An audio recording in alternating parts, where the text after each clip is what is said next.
नमस्कार, जय हिंद दोस्तों। आप देख रहे हैं न्यूज अड्डा। गोदी मीडिया से बच के रहिए और न्यूज अड्डा देखते रहिए अगर आपको सही जानकारी भारत की चाहिए तो। अब स्टार्ट करते हैं आज की खबरों का सिलसिला।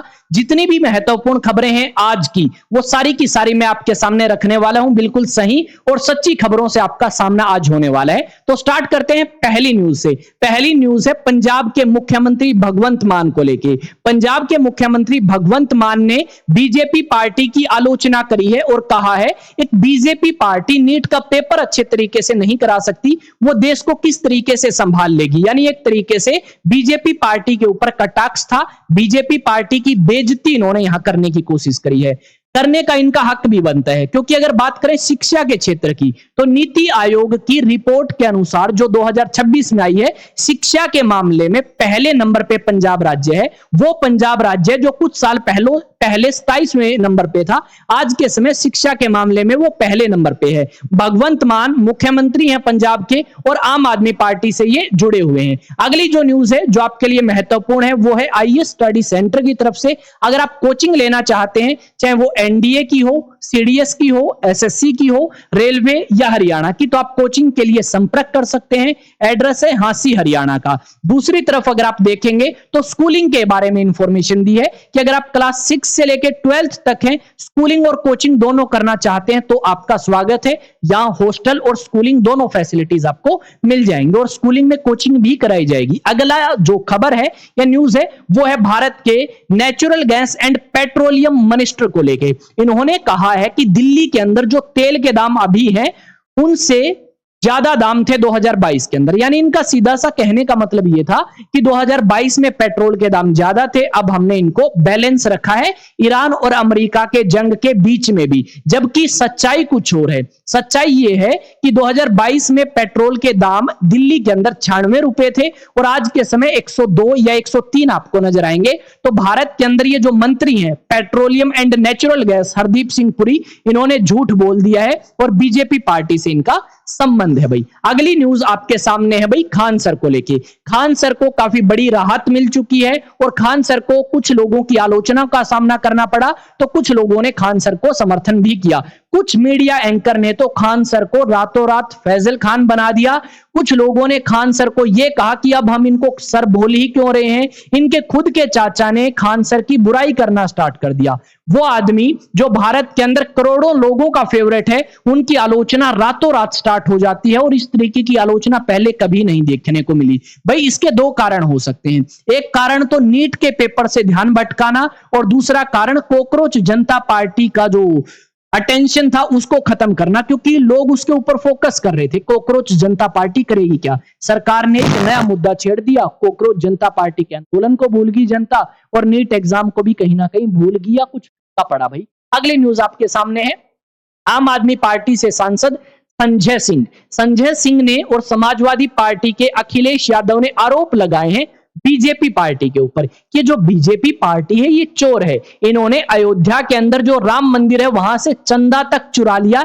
ऐसी बात किसने कही है? संजय सिंह ने कही है। और समाजवादी पार्टी के जो अखिलेश यादव हैं, जो पूर्व मुख्यमंत्री रह चुके यूपी के, उन्होंने भी इस बात का दावा किया है। अब देखो गोदी मीडिया तो ये आपको बताने से रहा, इस करके आप सब्सक्राइब कर लीजिए न्यूज अड्डा को, क्योंकि ऐसी न्यूज डेली मैं आपके सामने लेके आने वाला हूं जो बिल्कुल सही और जो फिलहाल आपकी चल रही है, चाहे वो बीजेपी के समर्थन की न्यूज हो चाहे बीजेपी के खिलाफ न्यूज हो। अगली न्यूज है अंडमान और निकोबार को लेके। भाई सरकार ने ये कहा है, खास करके रक्षा मंत्रालय ने, कि हम 13,000 करोड़ रुपए निवेश करेंगे अंडमान निकोबार जो आइलैंड ग्रुप है, वहां एक टापू है ग्रेट निकोबार, वहां 13,000 करोड़ इसलिए निवेश कर रहे हैं क्योंकि वहां संभावना है कि हमें कच्चे तेल के भंडार मिले और अगर कच्चे तेल के भंडार मिल गए तो भारत किसी दूसरे देश के ऊपर निर्भर नहीं रहेगा। इस तरीके की स्टेटमेंट यहां दी है किसने भाई? आपकी रक्षा मंत्रालय ने। अगर उससे पहले की बात करें तो यहां कुछ प्रोजेक्ट डेवलपमेंट करने की भी बात आई थी। देखो ये जो तेल का झांसा है कच्चे तेल का, ये बीजेपी पार्टी कई बार दे चुकी है। इन्होंने बलिया उत्तर प्रदेश में यह बात कही कि तेल है और करोड़ों रुपए वहां पे बहा दिए तेल की खोज के लिए। ऐसा ही काम उन्होंने 2021 में गुजरात में किया था। बोले गुजरात के अंदर तेल है भाई, इतना तेल हमें दूसरे देश से परचेज ही नहीं करना पड़ेगा। बहुत सारे पैसे वहां लगाए भाई, मिला नहीं एक बूंद भी तेल का वहां पे। तो इस तरीके के काम यहां करती है, मकसद कुछ और है सरकार का और बताती कुछ और है। वो आपने सुना है ना 3 इडियट मूवी में कि पता सबको है पर बताता कोई कोई है, तो वही बात है। अगली न्यूज है जयपुर राजस्थान से। न्यूज ये है कि जयपुर के अंदर अगले 24 घंटों के लिए नेट को शट डाउन कर दिया है और दूसरा धारा 144 यहां लगा दी है कि लोग इकट्ठा नहीं हो सकते। कारण यह है कि जयपुर के अंदर सरकारी जो जमीन थी वहां पे किसी ने तो दरगाह बना दी, किसी ने मस्जिद बना दी, किसी ने मंदिर बना दिए और ऐसी 5 इमारतें थी जो धार्मिक थी। जैसे 2 मंदिर थे, एक मस्जिद थी, एक दरगाह थी और एक सत्संग घर था। इनको तोड़ा गया है जयपुर प्रशासन के द्वारा, क्योंकि ये सरकारी जगह पे बनी है और सड़क को चौड़ा करना था और उसी सड़क की जमीन पे ये चीजें बनी हुई थी, तो इनको तोड़ दिया गया है। अब तोड़ने की जो न्यूज है वो गलत तरीके से ना फैलाई जाए, इस करके जयपुर के अंदर नेट और उसके अलावा भाई धारा 144 लगाई गई ताकि शांति बनी रहे और ये सारा का सारा काम आराम से शांतिपूर्वक तरीके से निपट जाए। क्योंकि भाई राजस्थान के अंदर भी बीजेपी सरकार है पर यहां मंदिर और मस्जिद दोनों ही चीजें तोड़ी गई हैं, तो किसी को मतलब परेशान होने की आवश्यकता नहीं है कि हमारी मस्जिद ही क्यों तोड़ी या मंदिर ही क्यों तोड़ी। अगली न्यूज है भाई नीट पेपर को लेके। देखो नीट पेपर को लेके भारत के शिक्षा मंत्री किसने भाई, धर्मेंद्र प्रधान ने एक स्टेटमेंट दी है। बोले जो नीट पेपर लीक हो चुका है उसका तो हम कुछ कर नहीं सकते, पर जो आगे नीट होगा एग्जाम वो पेपर लीक नहीं होगा, 100% गारंटी देते हैं। बोले जी कैसे, बोले जो लोग नीट पेपर बना रहे हैं ना उनको हम हमारे पास ही रखेंगे और जब तक पेपर पूरा नहीं होलेगा तब तक उनको हम अपने पास रखेंगे ताकि पेपर लीक होने की संभावना बचे 0% भाई। साथ में अगर बात करें तो नीट का जो पेपर है इस बार सेंटर पे कौन भेजेगा, इंडियन एयरफोर्स पेपर भेजेगी, यानी वो वायुसेना जिसका काम तो कुछ और है पर सरकार अपने काम तो खुद कर नहीं पाती, एनटी अपने काम तो खुद कर नहीं पाती, तो किसको पकड़ लिया उन्होंने, भारतीय वायुसेना को पकड़ लिया है भाई। तो वायुसेना इस बार आपका नेट का पेपर जो है या री नेट एग्जाम आप कह सकते हो वो पहुंचाने वाली है। अगला है भाई श्री राम भद्राचार्य जी से रिलेटेड, यहां आप तस्वीर देख पाएंगे। भारत के प्रधानमंत्री की बीजेपी पार्टी की काफी प्रशंसा करते हैं, काफी बड़े समर्थक हैं। इन्होंने कहा कि अगर भारत के प्रधानमंत्री ऑपरेशन सिंदूर 2 दिन और चला देते तो पाकिस्तान ऑक्यूपाइड कश्मीर आज के समय भारत के पास होता, ना कि पाकिस्तान के पास। तो इस तरीके की स्टेटमेंट जो है वो श्री राम भद्राचार्य जी की तरफ से आई है। एक कथा कर रहे थे वहां पे इन्होंने ऑपरेशन सिंदूर का जिक्र किया और कहा कि भाई पाकिस्तान ऑक्यूपाइड कश्मीर हमारा हो सकता था अगर 2 दिन और हम ऑपरेशन सिंदूर को लॉन्च रखते तो।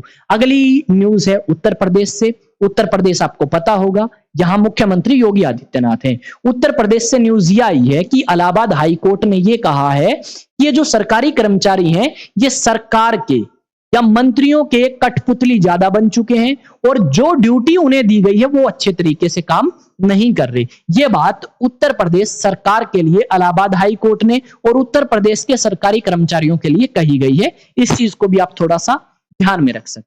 उसके अलावा अगर बात करें तो इन्होंने एक बड़ी अचीवमेंट गिनवा दी अपनी कि भाई देखो पिछले 12 सालों की बात करें तो काफी सुधार आया है उत्तर प्रदेश में। और यह भी बात इन्होंने कही है कि पहले मौसम में जो बदलाव होता था वो किसी को पता ही नहीं लगता था, पर आज के समय 3 घंटे पहले आपके फोन में मैसेज आता है। इसको काफी बड़ी अचीवमेंट योगी आदित्यनाथ ने मान ली है अपनी सरकार की तरफ से। अगली न्यूज की हम बात करेंगे। अगली न्यूज आपकी स्क्रीन के ऊपर है। यह है रवि किशन जो कि एक एक्टर भी हैं और एक सांसद भी हैं। और सांसद कहां से हैं, उत्तर प्रदेश के अंदर गोरखपुर नाम की जो जगह है वहां से ये मेंबर ऑफ पार्लियामेंट है। इन्होंने कहा कि अगर योगी और मोदी 1947 के समय होते तो देश तो पता नहीं कहां ही पहुंच जाता। इन्होंने ये कहा भारत में करप्शन नहीं है। इन्होंने ये कहा कि भारत के अंदर रोड काफी अच्छे हैं, जैसे रोड अमेरिका में है वैसे ही रोड भारत के अंदर है। भाई झूठ इनसे कितनी भी बुलवा सकते हो, एक्टिंग में नंबर 1 है, ड्रामेबाज हैं और आपको पता है एक्टर को तो काम ही ये आता है एक्टिंग करने का। अब इनको सांसद बना दिया तो ये इसी तरीके के झूठे पुल जो हैं वो बांधते हैं और जनता अंधी है, विश्वास कर लेती है इनकी बातों पे। अगली खबर फिर दोबारा से आई है, स्टडी सेंटर की तरफ से है। आपको बता चुका हूं भाई क्लासेस ज्वाइन कर सकते हैं। स्कूलिंग के साथ कंपटीशन की तैयारी करने का मजा ही कुछ अलग है और मजा इसलिए अलग है क्योंकि बाद में समय नहीं देना पड़ता और एक अच्छा समय रहते हुए आप नौकरी या आप एक अच्छी जगह एडमिशन ले सकते हैं। मान लो नीट की तैयारी कर रहे हो, आप 6-7 से ही साइंस के ऊपर थोड़ा फोकस करो तो भाई आराम से नीट होगा 12th होते ही। अगर बात करें भाई जेई की तो मैथमेटिक्स और साइंस पे फोकस करो, आराम से होगा। एनडीए की बात करें तो जीएस साइंस और मैथ पे फोकस करो, टाइम रहते हुए आपका 12th के साथ साथ एनडीए एग्जाम हो जाएगा। तो इस करके जरूरी है स्कूलिंग और कोचिंग एक साथ। हमारे यहाँ हॉस्टल फैसिलिटीज बॉयज और गर्ल्स के लिए भी है, और साथ में यहाँ भाई आपकी फिजिकल के लिए भी एक अच्छा ऑप्शन हमारे पास है। हमारे पास एक अच्छा ग्राउंड है जहां हम आपकी फिजिकल एक्टिविटीज भी करवाते हैं। आज तो मैंने खुद ने कर ली, मेरे खुद के हालात जो है वो खराब हो चुके हैं, ज्यादा खड़ा नहीं रहा जाएगा।